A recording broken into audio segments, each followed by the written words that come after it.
Okay, well, I think we're going to get started. Thanks, everyone. I mean, we could just sit around the table, but this might be easier. We have the streaming.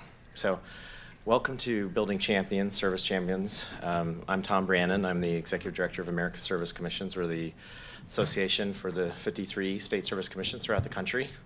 And I have a wonderful panel today. We're going to talk about building service champions, both locally, which I think is one of the most important elements of this, but also at the state and national level. And so we're joined by Emily Gilliland from the Hands-On Network, part of the Points of Light Institute, and Carol Ferrer, who is a Service Nation organizer here based in Oregon. Suzette Boydston, who is with the National Senior Corps Association, but also is local in Washington, running a senior companion. Oregon. I'm Washington. I'm sorry, I got you switched around here. And then Kyra Esgate with the Reimagining Service, and formerly the Chief of Staff for California Volunteers. So I wanted to give a little bit of context for this discussion, and then I'll ask the panelists to sort of introduce themselves a little bit further, let them know more about them and their organizations and why they have some of this background and expertise to share with you. But I wanted to give you a little bit of, sort of national context of where we are with appropriations for national service and sort of the forecasting going forward. As you know, unless you were, hibernating somewhere, you probably are aware that we had a government shutdown, federal government shutdown for a couple of weeks that sort of ceased operations for a big part of the government. And fortunately, the Congress and the President were able to move forward and have the government funded through at least January 17th. We also were able to raise the debt ceiling, which was also an important part of that negotiation. What it did is funded us at the current sequestered levels of government. So in FY13, which was the last fiscal year that ended on September 30th, starting in January, about 5% across the board was cut for government programs, government spending, including military and discretionary funding, such as the Corporation for National and Community Service, which cut, obviously many of our programs, AmeriCorps, I think was cut by about $18 million. The state commissions obviously were reduced as well, and across the board, the corporation programs, Senior Corps and CCC were all cut. Fortunately, I think given that the corporation has extensive programming, and a lot of the funds that go to the corporation go to programs, they were able to keep most of their staff on board without having to do layoffs or furloughs. Many agencies actually have had to reduce staff or have furloughed their staff significantly. So, but what that meant for us is a lot of our programs got reduced by a significant percentage. So that's where we are now. I mean, we're still at that level. We're still at the sequestered levels starting this year. Now, that goes through January 17th. We know that the Congress and the President have an interest in, negotiating pieces of this to their advantage.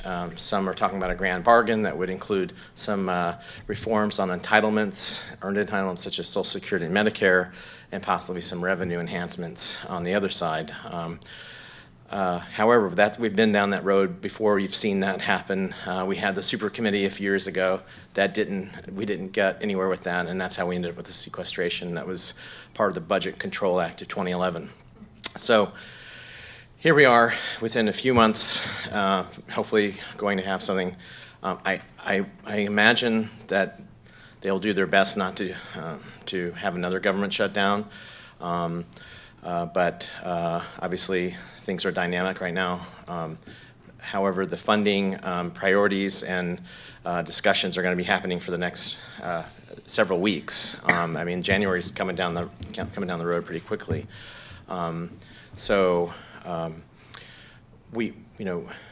To give you a context of where we are, again in January there'll be another sequester.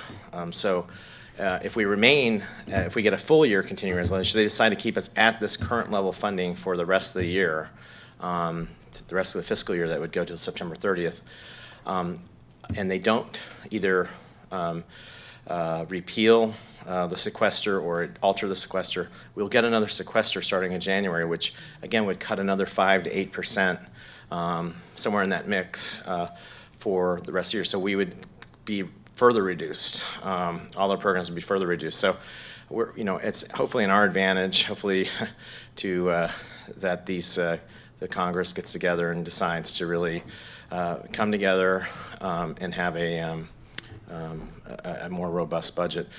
I've been sort of, before we had this discussion, I was looking at some of the news reports, some of the analysis that's come out of this, and I did see that the Republicans, I think, feel like they took a pretty big hit. I mean, the polling is showing that this government shutdown has hurt them politically. I think the Democrats read that as this is to their advantage, so they feel like they're coming into a strong position on these budget negotiations. The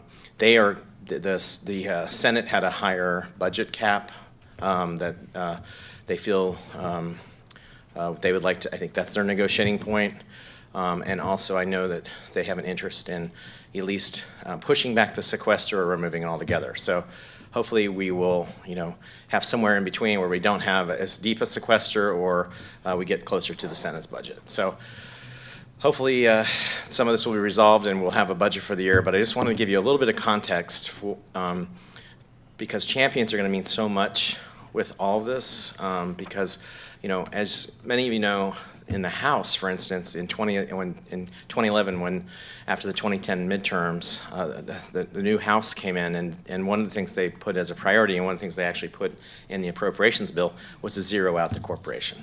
And so, and one of the reasons I think we're still here is we still have champions. We still have people who care about these programs, both in the House and the Senate, both Republican and Democrat. So, but we need to cultivate those champions. We need to build new champions. We need to expand our champions. And that's what we're going to talk about today. We have our great panelists here that will share with us some of their insights on that. But I thought it'd be helpful first to kind of get to learn a little bit about who they are and what their work is and how this is relevant to this discussion today. So, Emily, would you start us off? Happy to. Hey, everybody. My name is Emily Gilliland. I currently serve as the Executive Director of Hands-On Network, which is a network of 250 volunteer centers in 14 countries around the world.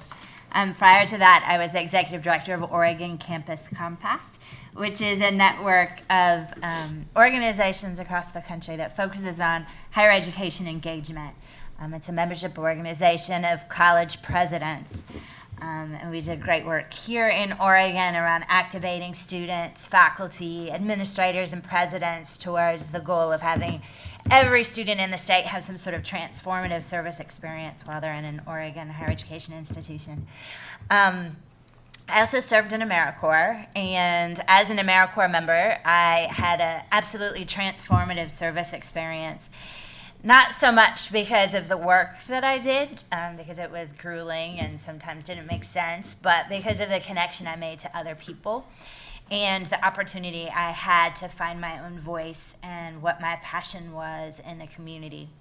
So from that experience as an AmeriCorps member, I've had a series of positions, including this one, where I get to connect with lots of people who have similar interests and am able to use that as a platform to convince people in some cases or to further their passion for service.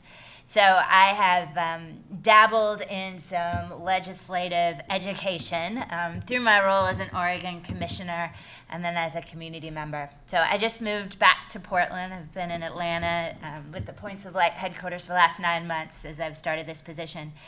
And the first thing that I'm going to do as a new community member, again here in Oregon, is to write all of my legislators and make sure that they know that I'm here and that I'm watching them and that they better do good work. Carol? I'm Carol Fair. I'm the Washington State Field Coordinator for Service Nation. Service Nation is a nonprofit organization headquartered in Washington, D.C., and has expanded a few years ago by merging with another small organization, nonprofit called Serve Next. And it's an education and advocacy organization that promotes national service, founded by someone who was an AmeriCorps member and had a great experience and thought everything was wonderful and was trying to figure out what his next step in life was, and then saw that there were hits and cuts on national service and said, how can that be? This is wrong. And so was very entrepreneurial and started up his own organization to turn that around. A couple of years ago, through advice of lobbyists and consultants and folks back home, and saying we can do a certain amount at a national level, utilizing national organizations and whatnot who will encourage their folks back home to take action. But more times than not, people don't take that action. They're too busy or something else comes up or whatever, and there's nobody nagging them. So I'm the chief nag and chief cheerleader for Washington State. That's my job. The organization was able to pull together some funding. It's all private funding, no federal, no state, and funded some organizer positions in some key states based on the committee assignments and leadership positions of members of Congress. So we're very strategic about this. The people that control the purse strings are the ones that we're targeting. Ultimately, it would be our desire to have an organizer in every state, because that's just a good thing. But given that is not possible at this time, we are strategizing on where the leadership and the power and the purse strings are. So my job is to build a strong grassroots organization, and that would be stakeholders like you all, partnerships with state commissions, foundations, anyone that has an interest in community building and understands that national service is a key strategy for doing that and wants to get on board and help spread the story so that everybody connects the dots and knows, because we're the best kept secret in the country, as you all know, I'm sure. And we've done that to ourselves to some extent, and we have to get ourselves out of that box and toot our horns and try and figure out, without violating any guidelines or whatever. I mean, our goal is that everybody's going to know about national service, and every person, young person in particular out there, sees this as an opportunity for their lives to have that transformative experience. And if we're successful, ultimately, we have a different world, and we know that. So that's my job. Not too ambitious here. Change the world. Anyway, thank you very much. Thank you. Suzette? My name is Suzette Boydston. I am a program director for Senior Companion Program in Lynn, Benton, and Lincoln counties, from the Cascades to the coast, which is a wide piece of property through the Willamette Valley in rural Oregon. I agree, we are the best kept secret, and unfortunately we did that to ourselves, and it's our job, each and every one of you, to be able to educate everyone around you to national service. And I'm here because I am employed by Samaritan Health Services, the healthcare of choice for Lynn, Benton, and Lincoln counties, from the Cascades to the Pacific Ocean through the Willamette Valley. And I am a full-time employee of Samaritan, and part of my duties are to direct the Senior Companion Program and manage the grants and do a lot of door knocking. Sometimes I call myself a prostitute because you're always out with your hand out in the community asking for funding with my other hat on.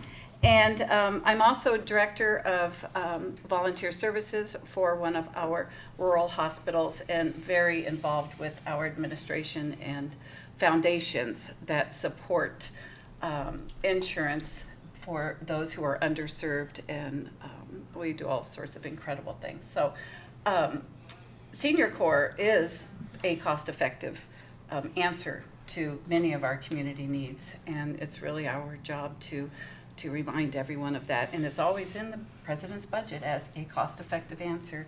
And the National Senior Corps Association actually works with Service Nation. We're a member of Service Nation and Voices for National Service. And I'm here to tell you how to do it locally. So, Excellent, thank you.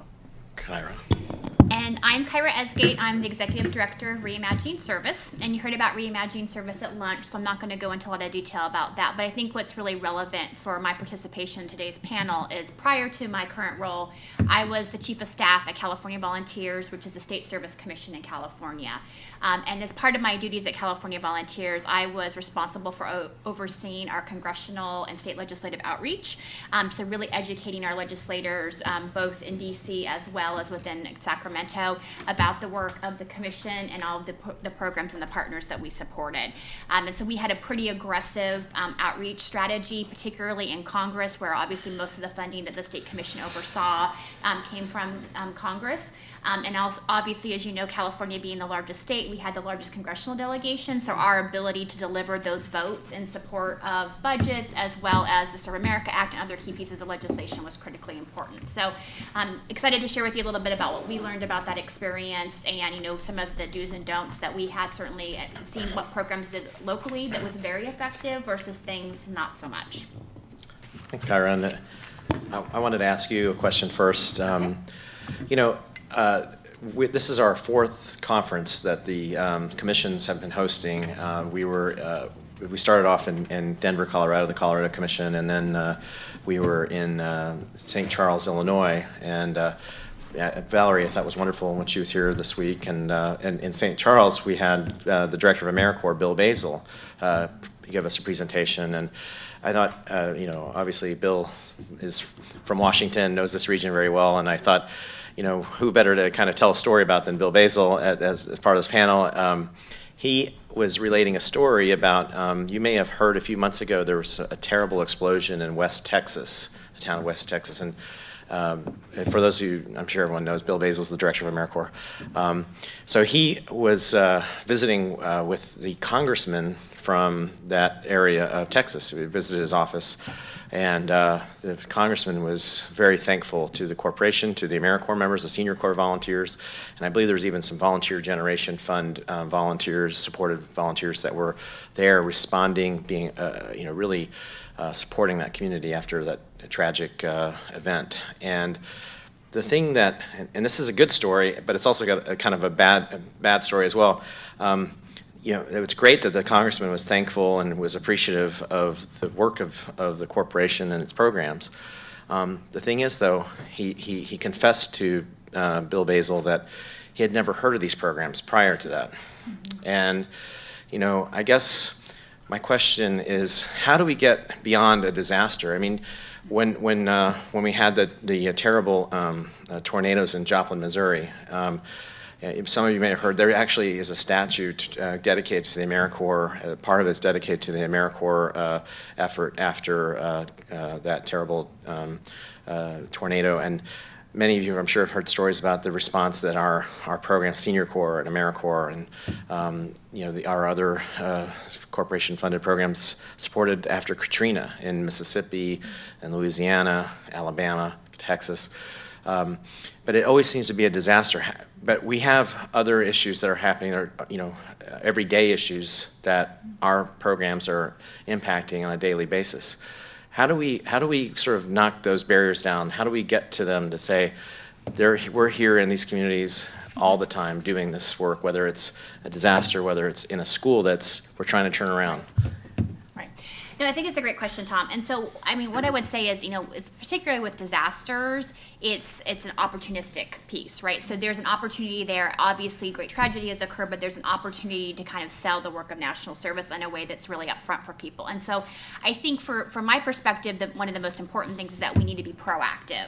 We've been very reactive when there are cuts in Congress, when you know, people are talking about the future of national service. We tend to be very reactive. We don't get out in front of it.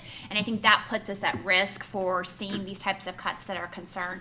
And so I think part of being the proactive is also developing a relationship. And it's a relationship really with your members of Congress, with state legislatures, et cetera. It's not just a one-time visit. It is a continual process of continuing to educate them, deepening their understanding of the work that you're doing in the community. And I think too often we say, oh yeah, this year I have to go send a piece of paper to my member of Congress or do that, and you check the box, but that's not really developing the relationship piece of it. And I find that the members that we had the most success with was really developing that long-term relationship. I think the other part that is important, and I think the senior corps programs have done this particularly well over the years, as has AmeriCorps and CCC, is actually using the identity. I think a lot of our AmeriCorps programs in particular don't do a good job of talking about that they're an AmeriCorps program. And as a result of that, folks don't realize, oh my gosh, you do that great work. I didn't realize that you were a national service program. And so I think that that's true for senior corps programs as well. But I think particularly on the AmeriCorps side, I see more of that, where you start to tell a member of Congress or a state legislator, about this program in their community, like, oh, I'm familiar with their work. I think they're the greatest organization. I didn't realize they were national service. I think it's being more discreet and intentional about those connections, I think, is really, really critically important. And I think the last thing I would just say to start here too is that it's really important that we're connecting the dots for people, because I think that often, particularly in these disaster settings, people, they finally come to realize how national service comes in the community and is really connecting the dots and bringing community members together, bringing elected officials together, identifying the needs of the community. So it's really important to connect those dots, because people are so busy that, and rightly or wrongly, they don't spend the time to really understand how all the pieces are fitting together. And so I think it's upon us as national service supporters is to really help connect those dots for people who are less aware. Thank you. Carol, we all know that leadership is key, and governors and mayors can really set the tone and signal to community leaders that the service is important. Can you talk about how you work to engage the mayors and local leaders in Washington State, and why is it important to share our story and engage local leaders? I would be happy to do that. As I told you, my job is community organizing, so I live, eat, and breathe it. I mean, everywhere I go, I could be going to a play, I could be going to a party, I could be going to something that is some kind of political event, then my job is clear. But I mean, I am constantly networking and looking for ways to build connections and relationships and partnerships for whatever it is I'm working on. And I believe in the 6 degree of separation theory. I was a very active, both politically and networking and whatnot, in a couple of different communities for quite a while. So I had a big and diverse network coming into my job. So that was an asset for me. And when I was interviewing for my position, my boss was saying, well, how are you going to get to do this? Or how are you going to engage this person? Or what would you do in the interview? I said, if I don't know them, I know someone that knows them. First of all, I know almost everybody. But if I don't, I know someone who knows them. Sometimes I have to go one step further. Someone who knows someone who knows someone. But usually I don't have to go more than 2 steps. And so keep that in mind. You all have boards, that you've chosen because they have their fingers in different parts of the community, and they're of influence, and they have respect. And think of who your community leaders are, that you want to engage, that you want to educate so that they'll become champions. They could be business leaders, civic leaders, not just elected officials.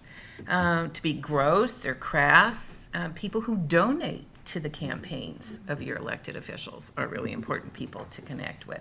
And again, if you don't know them, you know someone who knows them, and at the very most, somebody else will know them. And you just keep moving like that. And that's so, because you can send out your emails, make your phone calls and stuff. If I'm doing it cold, it takes at least 5 emails and at least 3 phone calls. And then it's not even, and then it's just a percentage of what kind of response I get back. I don't think it's because people don't want to hear about national service. I think it's because people are too busy and their plates are full. So if they don't know you, or their friend or colleague hasn't, left a phone message or sent an email saying, you really need to talk to this person and they've got something I think you'd be interested in hearing about, and so I'm going to give her your contact information, so be on the lookout for her.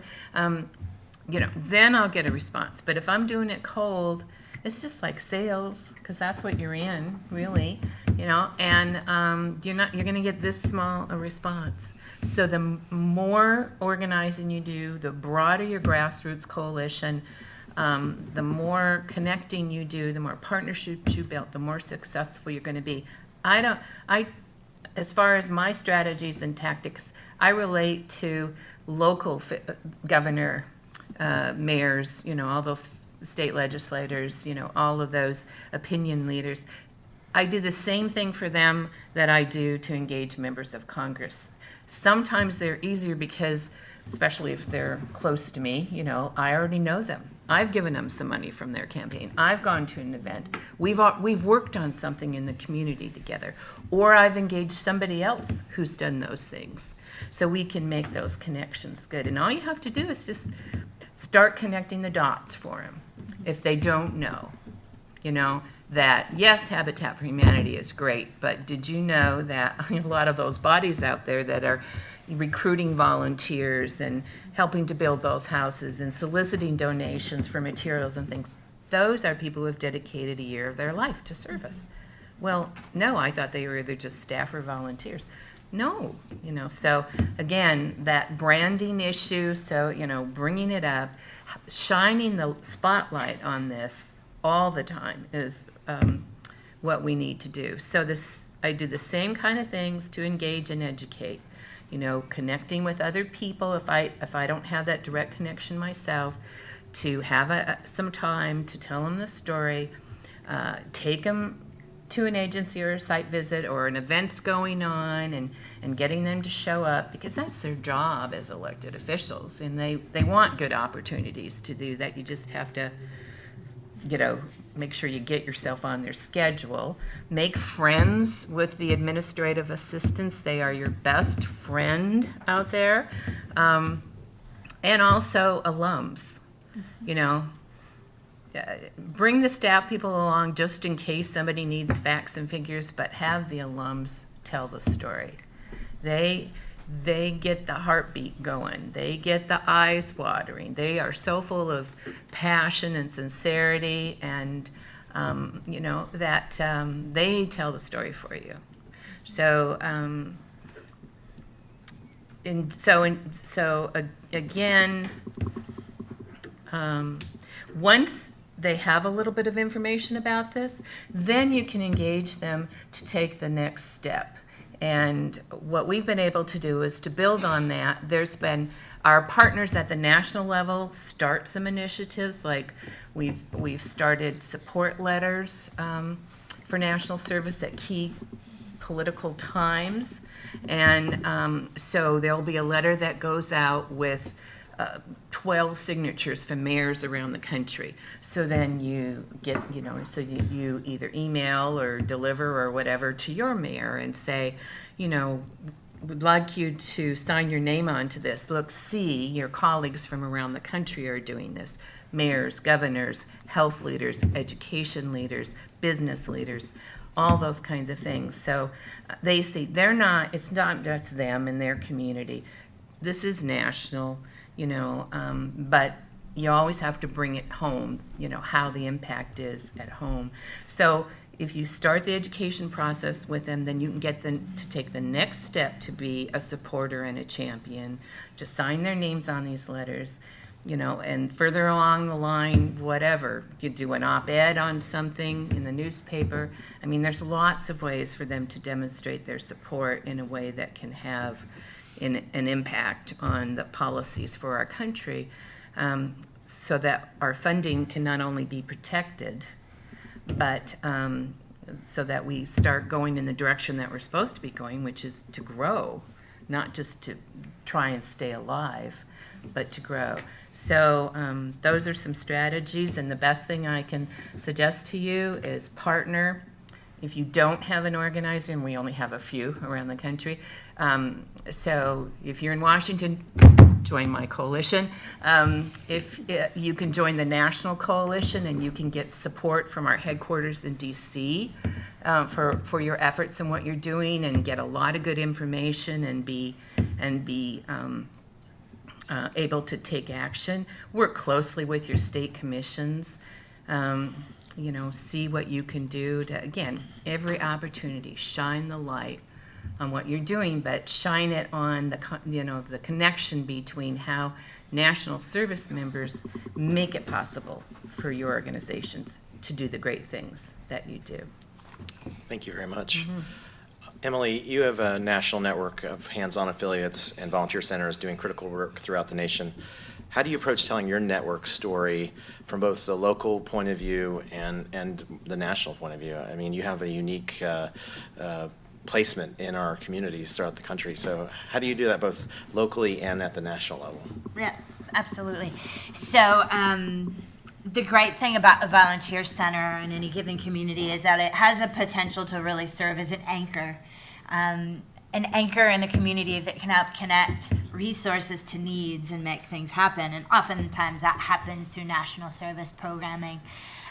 So from a national level, obviously we do sort of the quantitative and the qualitative story of, here's this many millions of volunteers serving this many millions of hours, and hopefully we can get to some sort of impact number. In addition to that, what really sort of brings the tear to the eye is a person with a name helping a person with a name. So we try to dive deep into those sort of individual stories as much as possible, and then to provide the local affiliates, local volunteer centers, that sort of expertise. So they're doing similar. They've got their quantitative numbers of this many volunteers serving at this many organizations, this many hours with this sort of impact, but then also telling the individual story. And then we can also lift that up from a national perspective.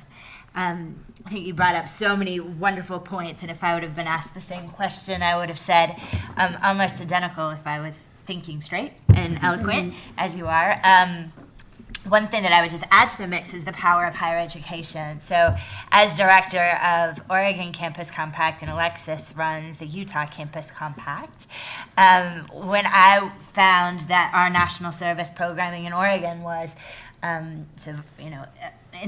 threatened, one of the really powerful things that we did was we mapped our AmeriCorps members to what colleges they went to.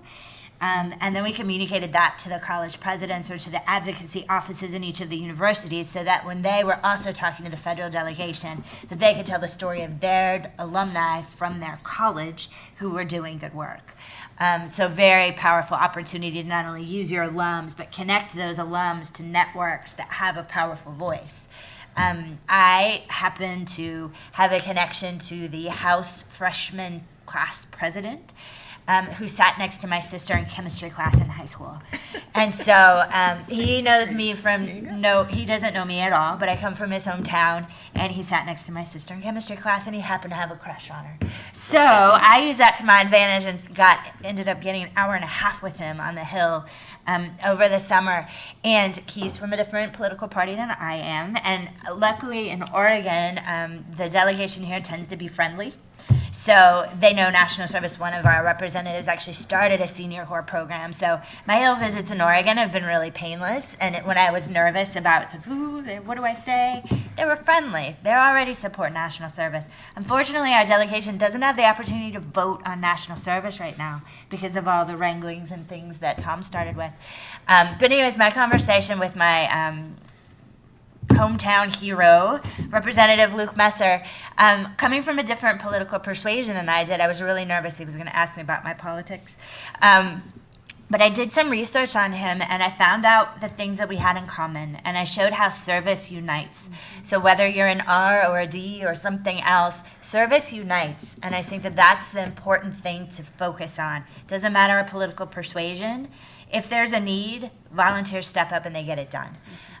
So that's really the thing that I stress from a volunteer center perspective. We're all one big family. So whether you're a volunteer or a national service member, we're all trying to get things done. So the power of partnership is huge, and the more that we can align our stories and use those networks, the more powerful our story can be. And I think that it is important that it's just not a one-time thing. So it's, having a schedule. When I was at Oregon Campus Campaign, we sent holiday cards to all of our legislative delegation. Maybe it never got to them, but we had them on a schedule. So we invited them to events. We sent them our newsletter. We went to town halls. We sent them holiday cards. These things that make it regular so they don't forget you. And then when we had the opportunity to communicate, it was a quantitative story. It was also the qualitative story of a person with a name helping a person with a name. And ideally that story had some sort of connection to what that person cares about. That's great. You kind of reminded me of this. I was at the Delaware Commission meeting a few weeks ago, and they had this really great presentation from a fundraising standpoint. And I thought he used this great example. He used the movie The Terminator as a way of how, like, when the Terminator would come in, Arnold Schwarzenegger would see, a person, he would size them 6-foot male, unarmed, would size them up. And so he said, when you're a fundraiser, you got to go in and kind of see, kind of feel around. Oh, this person has an interest in education, or this person is really into the environment, or whatever. Or this, I think it's really smart to think about doing your homework when you're talking to people, see what people's interests are. A lot of times, and that's why it's so important even at the local level, because the states can support service as well. The state legislators fund service opportunities. You want to engage in them.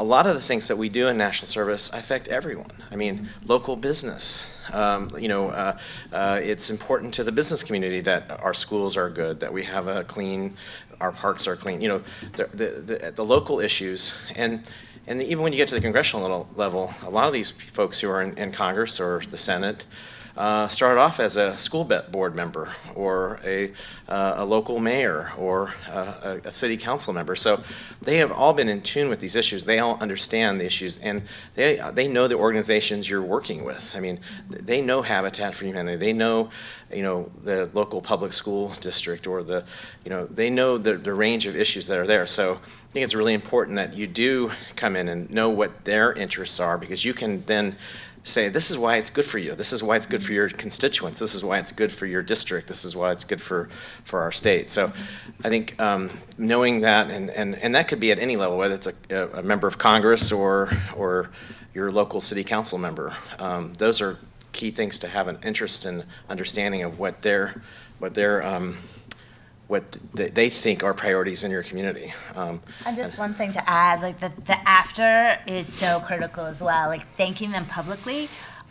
Washington needs help with their reputation. So many people are frustrated with the things that are happening there, and if we could connect them to what's good, that just helps them become more effective in their communities. So I know that there are folks in here that use Twitter.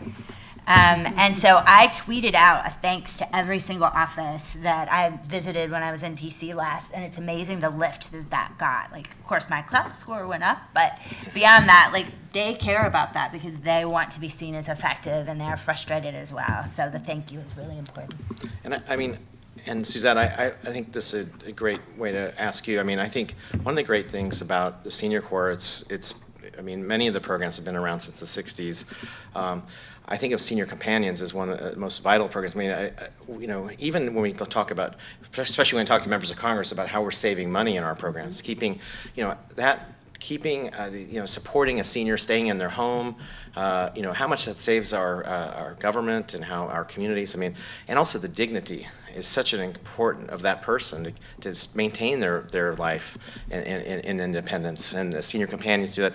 RSVP volunteers are in all, in every aspect of our communities. And also, my next door neighbor is a foster grandparent, and I know she's made a tremendous difference in the kids that she's worked with, and they call her grandma. So. It's an important part of that, and I think the stories that you have as in the Senior Corps world are compelling, and also you're in communities both big and small. Can you talk to us about how you're telling that story and what what are the things that you would tell our audience that are things that you've had success in sharing with local leaders and congressional leaders? I'm happy to, and thank you for inviting me today. I, as a member of National Senior Corps Association, spend a lot of time on Capitol Hill. But I want to tell you what they also appreciate, and Michael Hayes is one of my best friends, and Peter DeFazio is the congressman who was originally a senior companion program director, and he is hands down our champion. Unfortunately, he's not on any of the right committees, but you know what? But he has a lot of friends. And I keep bubbling him up to the top of the list when we talk about champions. The Senior Corps was able to get a Republican Republican congressman from Montana to actually help save Senior Corps last year when we were on the chopping block. However, he lost his race for Senate, which is why I thought we were his pet program to begin with. However, politics aside, we have to have champions. And for 3 years in a row now, Congressman DeFazio, the first year I asked him and he said yes, but the 2 years since, I get a call from his staff saying, you know, the congressman is ready to prepare a letter, a congressional letter of support. You know, do you have some new numbers for us? And it just makes me so proud that that's happening in Oregon, and he finishes our sentences. How many of you in this room ever go to town forums from your federal legislators when they come home? Go every time you know they're publicized. Get on their website and get on their e-news so that you know when they're going to be in town. I love to see them in DC, but in DC they're visiting with the Potato Association that has big bucks. We don't have big dollars. We give big dollars because we have an incredible return on investment. And although the corporation would disagree with how I figure our return on investment, when I go to my local grantors, I will take their dollar amount and divide it by our hourly stipend. If you give me $20,000, this is what I'll give you. Hands down, I will give you this. And it just makes so much sense because it really is a cost-effective answer. My mind's going all over the place because I have so many things to tell you. Go to all the fundraisers. Go to all the fundraisers. Walk right up to the folks and tell them exactly who you are, whether it's a local, state legislator or national. We do not receive direct funds from our state. However, every year we take a big fake faux check to Kitzhaber, and before that Kulingowski, telling them how many hours we have contributed throughout the state, and and using the multiplication by what the volunteer hour, I think it's 20 something now. We just do multiplication, big deal. It's it's a photograph, but they remember that. I also I'm going back to what did you ask me originally, but the Senior Corps Association supports all of the activities that you can do in trainings and locally. If you visit our website, NSCA Together, there are tools that templates for how to tell your story, how to visit a legislator, tips, how you can do it legally, how you can do it and not get in trouble with CNCS. But we're not sexy, but we all have a story, and everyone has a common denominator. I mean, everyone had a parent. Everyone had grandparents. And you'll go into their offices, and all of a sudden they're talking about grandma who had a next-door neighbor who delivered meals to her. And then all of a sudden, they remember having gone to a recognition. Invite them to your recognitions. And give them polished pieces that they can then use themselves. I produce, I couldn't find a copy, but this is a 07 copy. These are some of my companions' stories of service. DeFazio uses them, Wyden likes them, all of our legislators get them. I give them to all of our funders, and when I write grants, I use this for my plea instead of all the data they have in front of them. I say, oh, well, hear this from Marianne Haida, and this is her story, and read it to them. And of course, by writing the story themselves and giving their name and address, they're giving us permission to pass it along to whomever they like.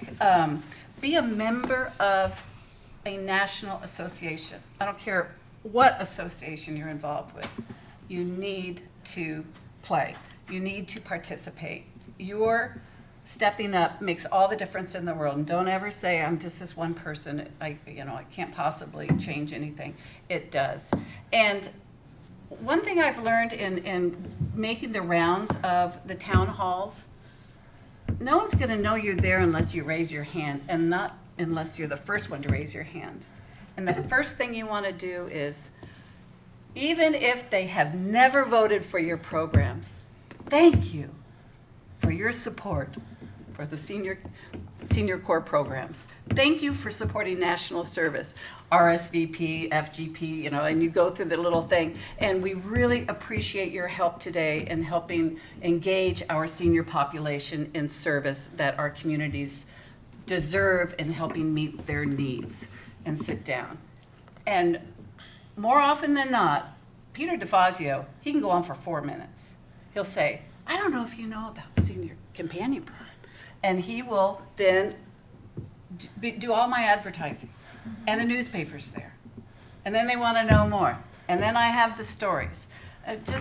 It's really common sense, a lot of it. And don't be afraid to put yourself out there and make a statement. And you'll be surprised. And I have other stuff, but I'll let you go on. Whoever's next. I'm not as eloquent as they are. Well, no, you're fantastic. I was going to say, I was thinking as you're talking that, one of the things that I want everyone to understand, and there are rules, I want to make sure be clear around, that, but the number one rule is education is not lobbying. In fact, I would say it's our responsibility. If we're receiving federal funds or state funds or whatever, it's our responsibility, if we're receiving public funds, to let the American people know what we're doing with it. I mean, that is critical. I mean, if we're not telling them, we're telling them through our representatives. And that's an important distinction I want everyone to understand, is that by telling our story, it's our responsibility as stewards of public funds to do that, and that we're doing it effectively. We have a good story to tell, and we have a fantastic story, and we have something that I think a lot of different organizations, we don't have money, but we have networks, and we have alumni, and we have I couldn't imagine an army of senior companions and foster grandparents coming into a congressional office and telling their story. I know that I would be the most cynical person would probably be converted. I mean, because everyone has a mother, everyone has a father, everyone, we all relate to these experiences, and we know we have needs in our communities, and we're addressing them. Can I just add something else? National Senior Corps Association sends out e-news to everyone in the world every month, whether you're a member or not. And in September, we sent out the 5 completely legal things you can do to help Senior Corps. It's right there.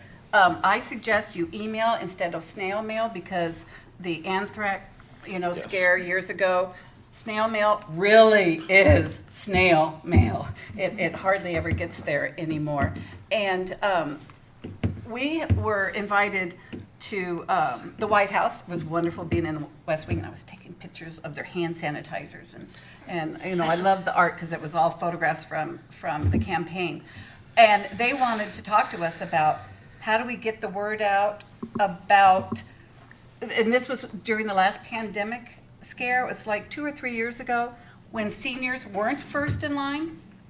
And that was also during the time of the death panels. So we had a lot of bad information out there, or incorrect information. And so we met with, what was it? His community partners. It was one of his offices, and it was great.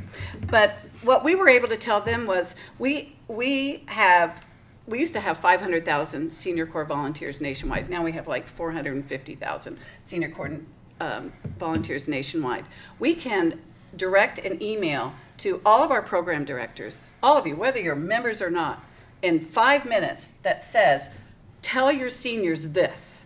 And we put on, we had a flu pandemic, flu facts we called it, so that people would know that there's not this horrible reason why. It's because you're okay. You know, it's the little kids that aren't going to be okay, and that's why you're stepping back and letting them go first. And you're a perfect tool for, I mean, in this room, I mean, I can be in contact with 300 seniors in rural Oregon in 20 minutes.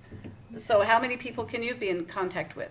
And you need to remind your folks that you have your thumb and fingers on the pulse of their constituents. Right. Just like that. So I want to, and this could go out to everyone, but I'm going to start with Carol on this question. Could you, I think we've kind of gotten into some and I think Suzette did a great job of actually talking about materials and things, but can you just walk us through kind of setting a meeting and just what to bring, like how you set it up, who do you contact first, what's the first step, and can you just kind of walk us through some of that, what you do, whether it's here in Washington or if you meet on the Hill in DC. Yeah, okay. When you do your online thing for the conference follow-up, there's some guides that my boss put together about how to have a meeting with your member of Congress, what you do when you go to a town hall, writing letters. I mean, there's several different guides, and they're just guides, but it's a lot of good information. I went about,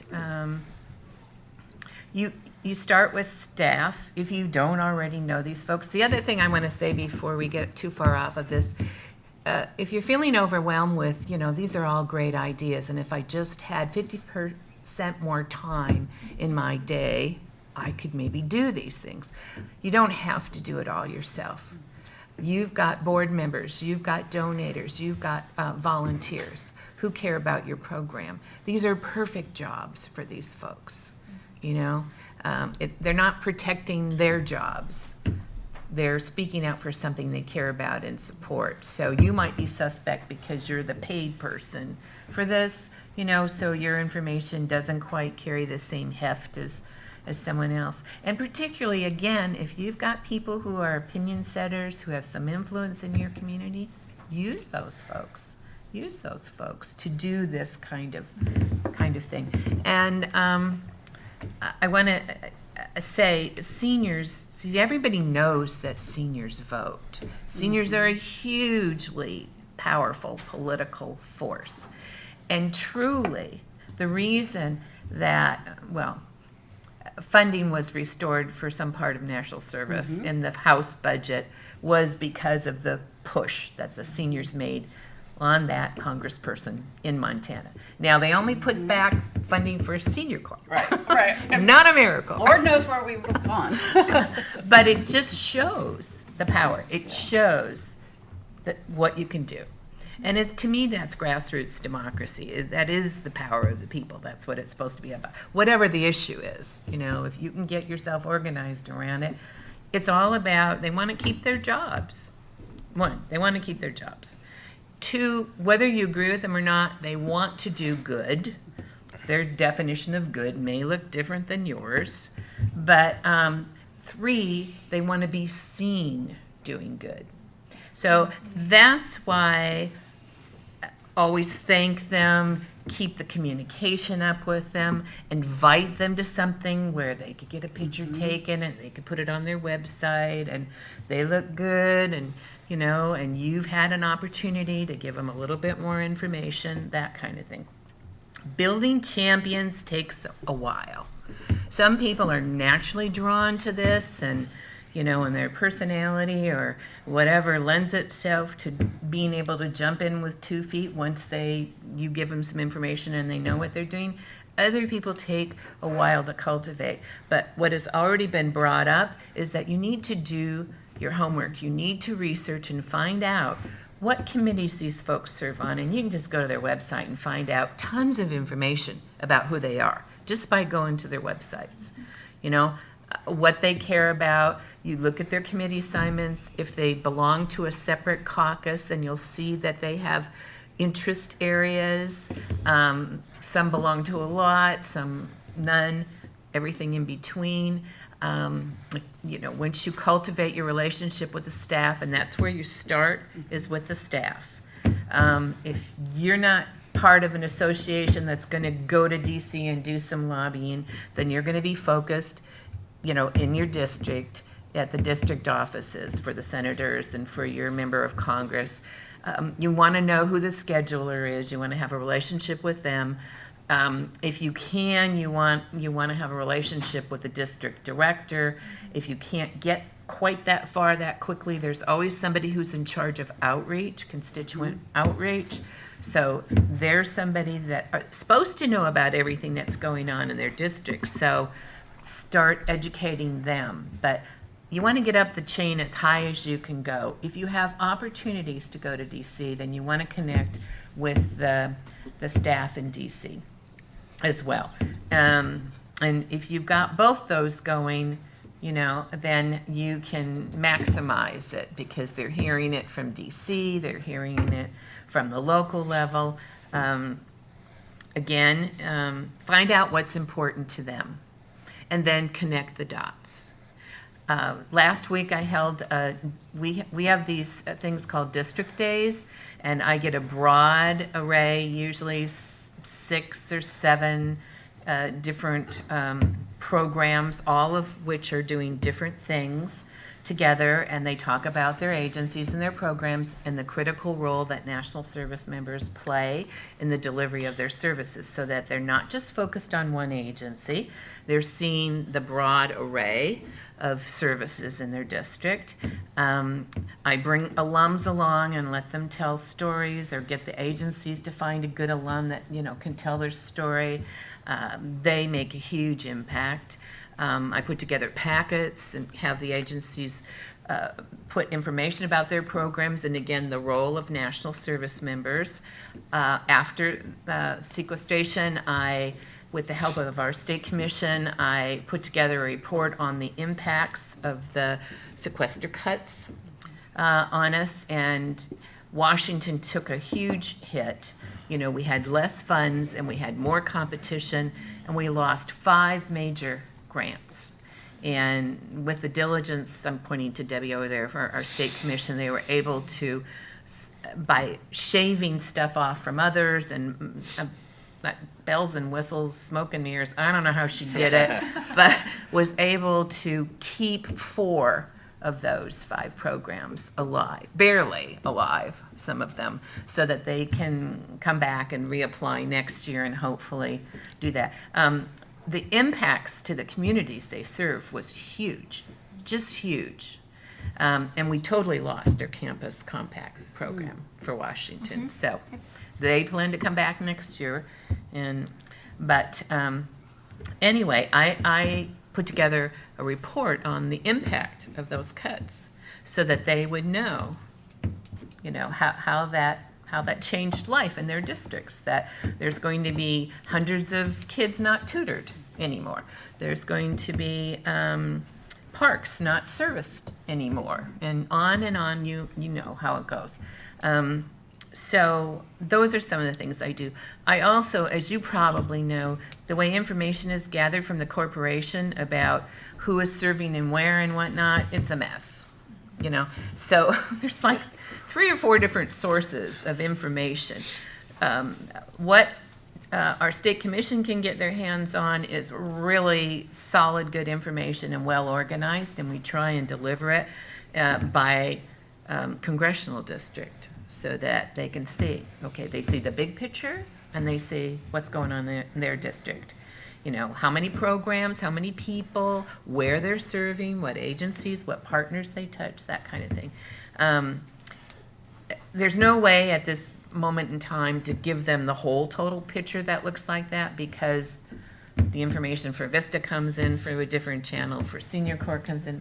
So it's kind of piecemeal, but they get a good overview. They get a good picture. It's not, and I always tell them this isn't the total picture here, but this is at least some really good solid information. So they get a lot of facts and figures and stuff from me, and that appeals to left brain into some staff and everything. But you have to supplement that with the stories that Suzette's talking about, whether they're in writing or whether when you get them to come to a meeting, you've got someone relaying it to them. And the more in-person you can do, the better. So put it on your calendar, make it your own priority to at least once a year, have direct contact with the people who end up voting on the budget for these programs. And again, if you're lucky enough to have somebody who sits on a budget or appropriations committee, you have a huge responsibility for everybody in the whole country, really, to make sure they understand not only how important it is for their district and their state, but, for the whole country, and then to educate their colleagues about that. So if you don't have someone who sits on a critical committee, but they are a supporter, turn them into a champion so that they will educate their colleagues about it and light the fires. When I started this job 16 months ago, we had 3 of our congressional delegation, 1 senator and 2 members of the House, all of whom were Democrats, who were on the National Service Caucus. We had elections, a round of elections. One of those very powerful people decided to retire. It was a surprise to everybody, so we lost this champion. This was the first election cycle after the census and redistricting. Our district boundaries, some of them changed very drastically, and we in Washington wound up with a new congressional district. So we had a lot of change in our congressional delegation. Before I took this job, I was already volunteering on some of these campaigns. I picked the right ones. They all won. So, I already knew these folks. I was already planting the seeds before they took office. I let them know I expected them to join the caucus and to be champions. And I sold them on it. And also, I had a few powerful people with me who kind of like, I want you to talk to Carol about this. And so again, they ease the waters and, if this person thinks this is a good idea, I'll do that. And then the more you talk about this, the more you find people who have these experiences in their lives. Like some of them some of their staff members were alums, and so you just work it from every angle that you can. I held the site meeting, the district meeting last week at a community health center for this Congresswoman, Jamie Herrera Butler, who had just had this baby who had major medical complications and was not expected to live. She wasn't able to come because she's either in DC or she's in California where the child is in this hospital. But I thought, I don't know if healthcare was all that important to her before, but we know it is now. And particularly for moms and people who have problems with their pregnancies and whatnot. So it's my goal that when she's back working in the district at some point in time, that she goes to their site where they have a doula program. I don't know if you know what doulas are, but they're support people for women through their pregnancies and their birth and whatnot. And I think that will push some buttons for her and create an awareness that she didn't necessarily have before. So that's the kind of homework you do. You do your facts and figures because the left side of the brain needs that, and certain people operate more there. But we all have another side to ourselves, and that's the emotional side, and we need to add that component. So we bring those stories in, and the more in-person you can make that, the better. So I just urge you to, even though your plates are incredibly full, to see this as a priority. And don't do it all yourself. Engage the proper people because they can say things that you can't because of your job. but they can, so when you're getting close to the line of, you don't want to step over that line, don't worry about it. Let somebody else do it who has no investment, and they can say whatever they want. And you're all constituents, you all vote. So, and you need to keep yourself in front of their face, like you say, so that you're not a secret anymore, and you're not going to go away, and they need to know that. And they actually appreciate it. Every time I've asked, when I started to build these relationships, I said, what can people do who care about national service? What can they do to, help Congress understand how important this is? And every single one of the members of Congress told me the exact same thing. We need to hear from our constituents. So it is your job, as has been said, but you don't have to do it all by yourself.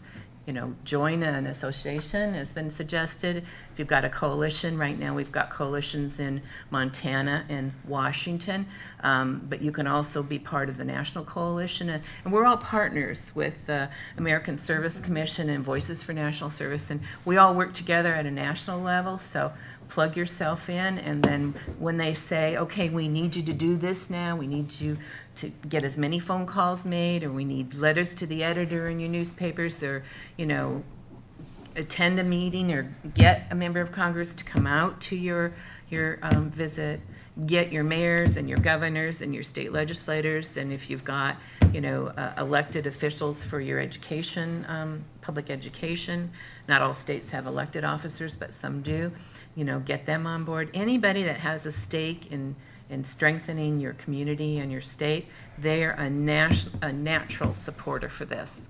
So we need to identify who the supporters are, and then we need to turn them into champions. And it's really not that hard. It's a lot of work, but you don't have to do it by yourself. And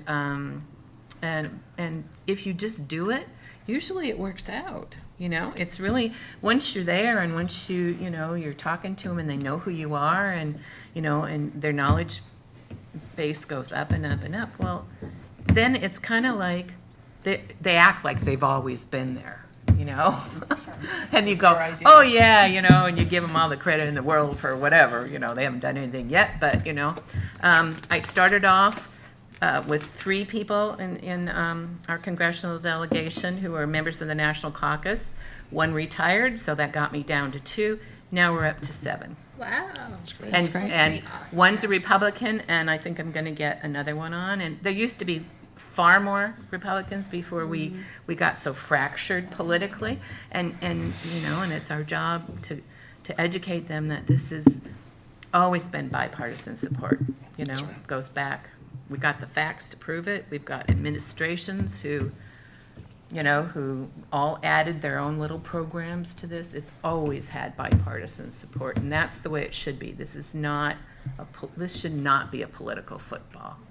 We need to stop that. So We have a question. Sure. Well, I'm from Utah, so I can speak to the fact that this is bipartisan because our Senator Orrin Hatch was very actively involved right. with Big supporter. And with McCain, John Senator McCain. Kennedy in getting it passed. But the Serve America Act, I had a question that I could easily ask Emily offline because I know her well, but I wanted to ask in an open forum because I think it's instructive about the kind of the piece that you talked about in terms of alumni and like sort of what your process was in terms of gathering that information and how you went about collecting that information so that you could educate of course I'm biased, the college presidents on, because I know in the smaller states out west, our college presidents, particularly because we have so many public universities,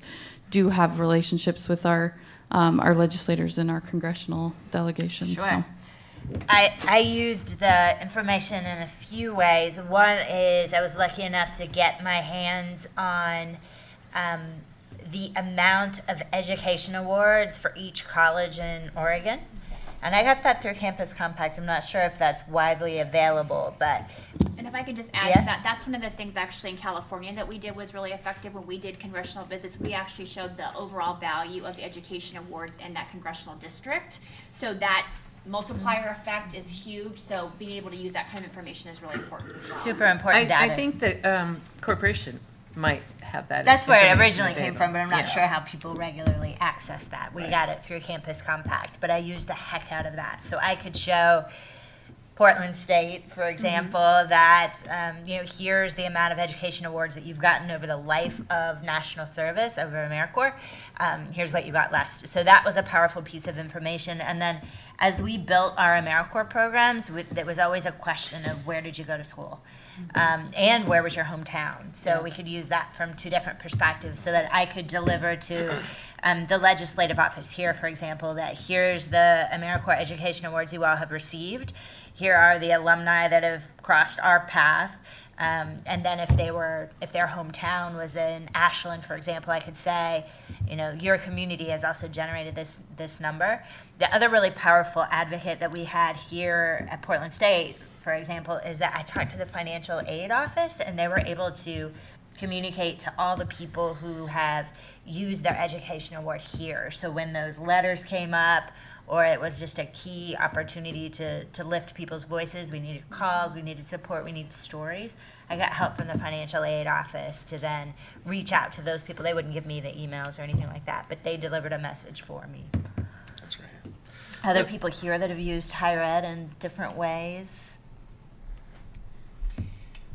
In California, we did some work with the public universities. Similarly, we were able to do an analysis of where the education awards were being spent so that we could help kind of arm folks as well, because especially the UC system, the University of California system, has a strong lobbying arm in DC, so that was super, super helpful. We were finding that when we were going to meet with members of Congress who were really interested in educational opportunity, that the Ed Award numbers really were very important to them in understanding how individuals were accessing public education in that way, and then how they were moving through kind of the network. So that was a really compelling story to them, less maybe about the service that they were doing, but more so just about the opportunity that it opened up for folks as well. So I think that that's, again, knowing what the member is interested in is so critically important, in tailoring your message to that. So for us, it's always been about trying to collect as much data as you could and putting it in a format where you could chunk and split it the way that you needed to, given the certain circumstance. And even though they might have a larger AmeriCorps program in their district, if I knew that they cared about a particular issue, we were always going to lead the leave behind that we had that had all the information about all the programs in their district. We'd always make sure that that one was the top one, and that we had some additional information about it, just because we knew that that would help tie it all in together. I think, And if the data about education awards per university or college isn't readily available, it's an easy Freedom of Information Act request, so Yeah, FOIA request. we actually, the link that they had is now not working now, and I actually talked to Wendy about it, Wendy Spencer, the CEO, and said, this is a critical piece of information because, I like to think that we have the annual appropriation for the National Service Trust is around $200 million a year. I mean, that is a significant amount of money, and and that's something that, particularly for states, to talk about investment back in higher ed in your states, whether it's a community college as well, or a vocational school, or it's a public or private university. That's really important investment, and I think it's also a way for us to actually talk about even sort of leveraging that and having schools match that. I wanted to, and I know we're running out of time, but I did want a couple thoughts that I had. One, think about this. You have AmeriCorps and you have Senior Corps programs. Imagine you're a politician. If you invite a politician to come to your program, whether you're a Senior Corps program or an AmeriCorps program, what an amazing photo op it is. I mean, we know seniors vote, so getting having your photo with seniors doing good stuff is fantastic. Young people, that's the next generation of voters. That's, and also, there's someone's grandkid maybe that's in the picture, or son or daughter. I mean, that's key for politicians. So I'll encourage people to do that. The other thing is, I think it's really important that even if you don't have a member that is, on a key committee, there's horse trading happens in Congress too. Think about that. I mean, that's what they do all day. They're like, well, I need this done. Would you help me with this? Well, I want this national service thing.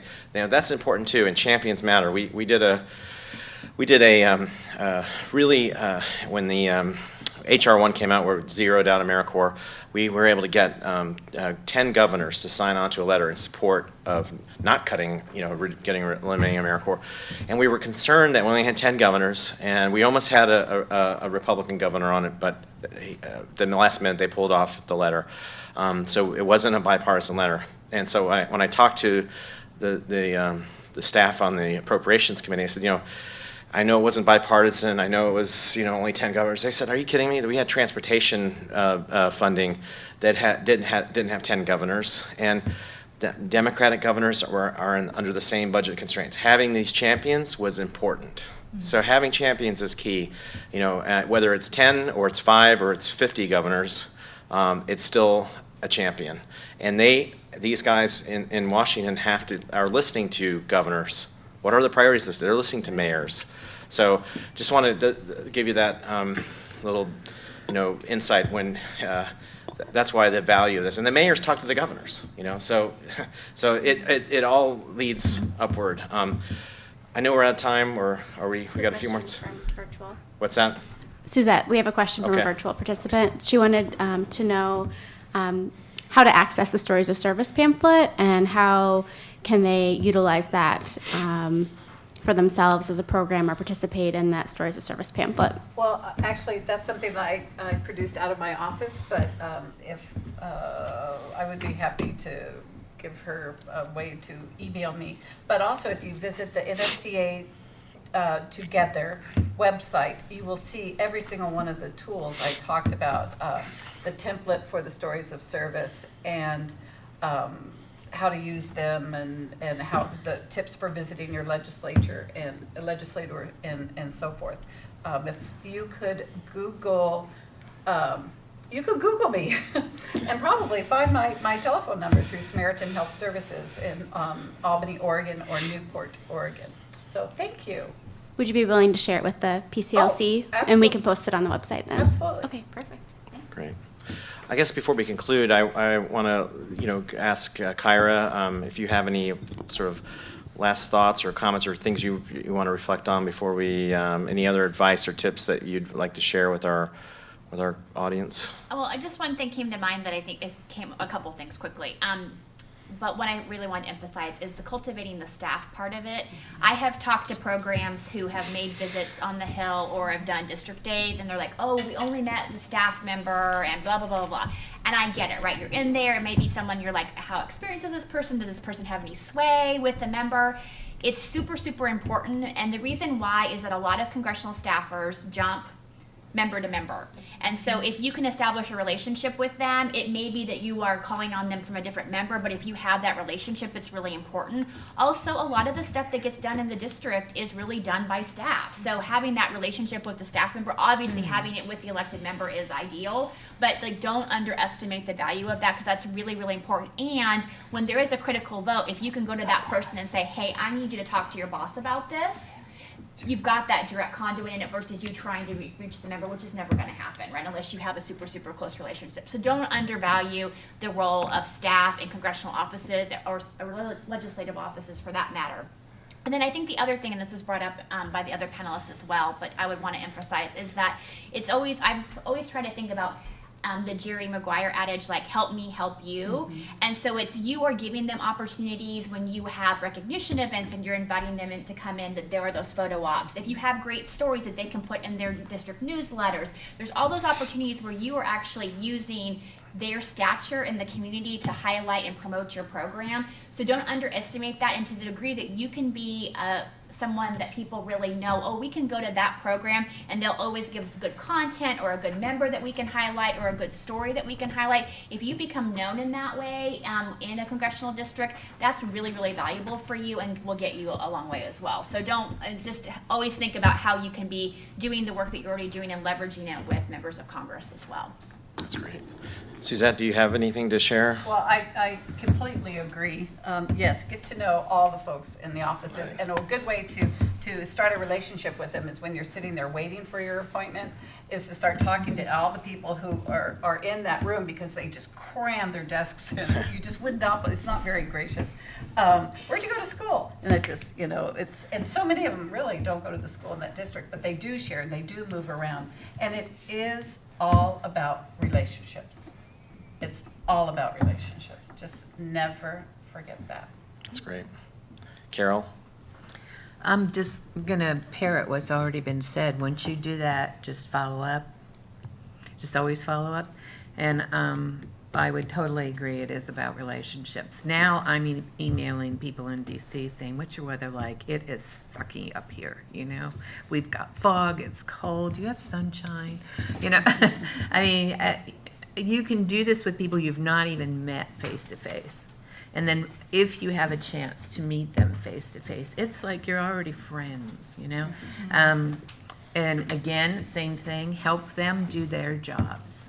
Feed them the information that's going to make their member look good, have opportunities. Again, remember what I said, they want to do good, but they want to, even more than that, they want to be seen doing good. Give them those opportunities. And then along the way, they don't know what's happened to them. They become a supporter, you know, they become a champion, and they didn't even know how they got there, you know. But that's because of your work, you know, you and your colleagues too, not just one agency. That's another thing, is to partner with other folks in the community, because then it becomes about one area of service, and it's bigger than that. Because, you know, when those negotiations are going on, you know, it has to be a bigger picture, because it's easy to cut one small thing. It's not easy to cut something that affects their entire community. That's why we have to band together, because together our voices are much stronger. Emily? Billy Shaw wrote a great book that's called The Cathedral Within, and sort of likens his work around food security to building a cathedral. So the folks who built in the Cathedral of Notre Dame and other amazing ones that we go to visit maybe took forever. And they didn't necessarily see the immediate impact of that. And I feel like this work is very similar. So you get those sign-on letters, and it's like, another one? Like, I just signed one. Why do I have to keep pushing this? But I think just thinking about this as a long-term, this is a marathon. This is building a cathedral, and the consistent storytelling, the consistent pressure, the ongoing communication is what's going to get us to the finish line. And it might not, you might not feel the return on that investment, but the return on investment will come. Maybe not in our time, but the next generation of service leaders or the generation after that, and that's why we do this. That's great. I'd like to give the panel a round of applause. Thank you so much. I think this is really great information, and we've got our work to do. We've got our work cut out for us. It's never ending. I think there's been talk of sort of this fatigue, but I think this is going to be we're in this for the long haul, and I think we've got some great advice and great strategies today. So thank you all very much for being here today. Thank you. Thanks, Tom. Thanks. Do you all have cards with you? Mine are back down at the table. I'm gonna go do that. Thank you.